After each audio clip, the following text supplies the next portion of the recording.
अस्सलाम वालेकुम। आज हम बात करेंगे एडजस्टमेंट डिसऑर्डर पर, जो कि कॉमन डिसऑर्डर है। 5 to 8% लोगों में ये प्रेजेंट होता है। मेल्स के मुकाबले में फीमेल्स में इस डिसऑर्डर की रेशो ज़्यादा होती है। Adjustment disorder expected life events की वजह से आता है। स्ट्रेस हर किसी की लाइफ में आता है, जैसे किसी भी लाइफ चेंज की वजह से स्ट्रेस आ सकता है। जैसे किसी लड़की की शादी हो गई है, वो बिल्कुल एक न्यू घर में गई है, वहाँ पर उसको ससुराल में एडजस्ट होने में प्रॉब्लम हो रही है, अपने हस्बैंड के रिलेटिव्स के साथ एडजस्ट होने में प्रॉब्लम हो रही है,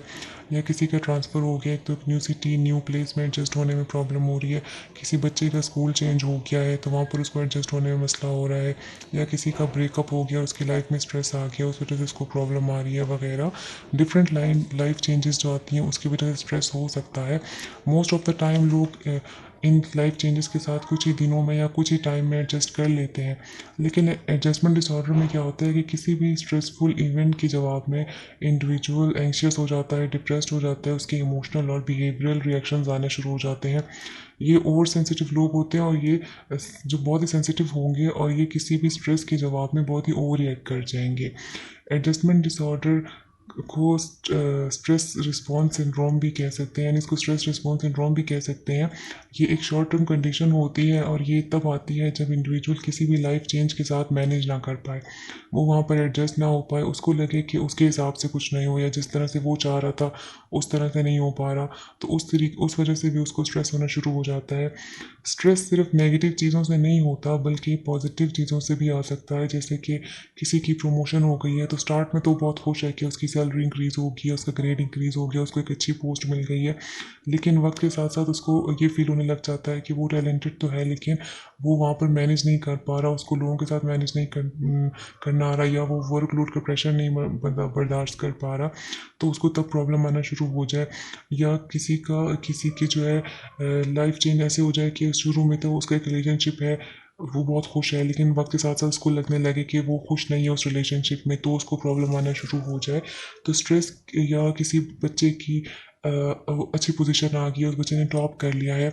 लेकिन अब उस पर क्या, उस वक्त तो वो खुश है, काफ़ी घर में खुशियाँ हैं, लेकिन उसके बाद उस बच्चे को फील हुआ कि अब उस पर प्रेशर ज़्यादा आ गया, क्योंकि उसने अपनी पोजीशन को मेंटेन रखना है, और उस पर अब प्रेशर ज़्यादा है पढ़ाई का, तो तब भी उसकी लाइफ में स्ट्रेस आना शुरू हो जाए।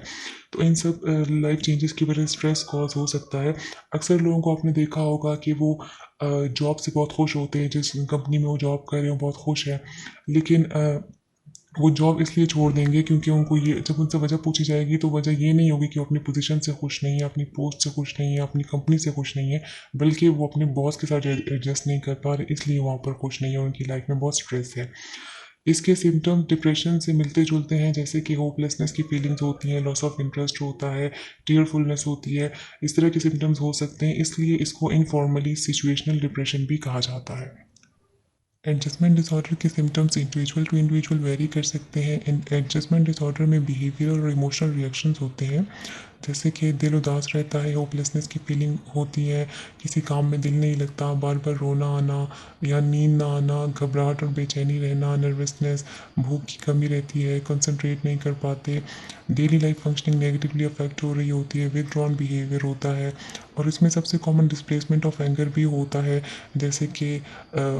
अपने से लेस थ्रेटनिंग लोगों पर अपना गुस्सा निकाल देना, वहाँ पर अपना एंगर डिस्प्लेस कर देना, जैसे कि अगर बॉस से नहीं बनी तो घर आकर बच्चों से या वाइफ से लड़ लेना, तो जहाँ पर बस चले वहाँ पर अपना गुस्सा निकाल देना, इसमें ये भी होता है। इसके अलावा सिवियर केसेस में सुसाइडल थॉट्स और सुसाइडल बिहेवियर भी हो सकता है, जैसे कि अक्सर हम लोग सुनते हैं कि किसी बच्चे को खेलने नहीं दिया गया तो उसने उसको सुसाइड अटेम्प्ट कर लिया, मतलब उसको किसी गेम, कोई ऑनलाइन गेम उसको पसंद है, वो उसको खेलने नहीं दी, तो वो स्ट्रेस जो है उसने ओवर रिएक्ट कर गया और उसने सुसाइड ही अटेम्प्ट कर लिया उस पर। तो इस तरह के केसेस भी हो सकते हैं इसमें। इसके अलावा इसके सिम्टम्स डिप्रेशन से मिलते जुलते हैं, तो डिप्रेशन और एडजस्टमेंट में हम किस तरह से डिफ्रेंशिएट कर सकते हैं। डिप्रेशन जो होता है वो परवेसिव होता है, यानी अगर इंडिविजुअल का कोई सिम्टम्स है तो वो कहीं भी चला जाए तो उसके वो सिम्टम्स रहते हैं, मतलब जो उसकी होपलेसनेस की फीलिंग्स है या जो वर्थलेसनेस की फीलिंग है, तो वो एक परवेसिव पैटर्न होता है। लेकिन जो एडजस्टमेंट डिसऑर्डर है, इसमें अगर फॉर एग्जांपल उसकी अपने ऑफिस में नहीं बन रही किसी से, लेकिन वो घर आ गई अपने फ्रेंड्स के साथ है, तो बिल्कुल उस वक्त उसके कोई सिम्टम्स नहीं होते, वो बिल्कुल ठीक ठाक होते हैं, मतलब वो सिर्फ स्ट्रेसर जब होता है तो उस टाइम पे उनको प्रॉब्लम होती है, लेकिन अगर वो स्ट्रेसर नहीं है तो उस वक्त वो बिल्कुल ठीक ठाक होते हैं। और इसकी एडजस्टमेंट डिसऑर्डर जो है उसके उसके सिम्टम 3 मंथ्स के अंदर अंदर नज़र आ जाते हैं। इसके अलावा ये जैसे ही स्ट्रेस रिमूव होता है तो एडजस्टमेंट डिसऑर्डर ठीक होना शुरू हो जाता है। कौन कौन से कॉजेज़ हैं या कौन कौन से रिस्क फैक्टर्स हैं जिनकी वजह से एडजस्टमेंट डिसऑर्डर डेवलप हो सकता है। स्ट्रेसफुल इवेंट्स जैसे कि हमने पहले भी बात की कि पॉजिटिव और नेगेटिव दोनों हो सकते हैं, जैसे डिवोर्स है, मैरिटल प्रॉब्लम्स है, इंटरपर्सनल रिलेशनशिप प्रॉब्लम है, या कोई सिचुएशनल चेंज है जैसे कि रिटायरमेंट या स्कूल चेंज हो गया है, या कोई एडवर्स सिचुएशन है जैसे जॉब चली गई है, किसी लव्ड वन से दूर हो गए हैं, या तो फाइनेंशियल इश्यूज़ हैं, स्कूल और वर्क प्लेस पर कोई प्रॉब्लम है, या लाइफ थ्रेटनिंग कोई एक्सपीरियंस है जैसे कि नेचुरल डिज़ास्टर है, या कोई ऑन गोइंग स्ट्रेसर है जैसे कि कोई मेडिकल इलनेस चल रही है, या कोई अपने नेबर से खुश नहीं है, या कोई भी लाइफ एक्सपीरियंसेस हो सकते हैं जिसकी वजह से एडजस्टमेंट डिसऑर्डर कॉज हो सकता है। आखिर में बात कर लेते हैं एडजस्टमेंट डिसऑर्डर के ट्रीटमेंट पर। ट्रीटमेंट में मेडिकेशन और साइकोथेरेपी यूज़ की जाती है। सीवियर केसेस जैसे कि सुसाइडल बिहेवियर है, सुसाइडल थॉट्स हैं, तो उसमें मेडिकेशन से हेल्प ली जाती है। इसके अलावा साइकोथेरेपी में टॉक थेरेपी यूज़ की जाती है, फैमिली थेरेपी यूज़ की जाती है, सोशल सपोर्ट और इसके अलावा काउंसलिंग से हेल्प ली जाती है। आज के लिए इतना ही। मज़ीद वीडियोज़ के साथ फिर मिलेंगे। अल्लाह हाफ़िज़।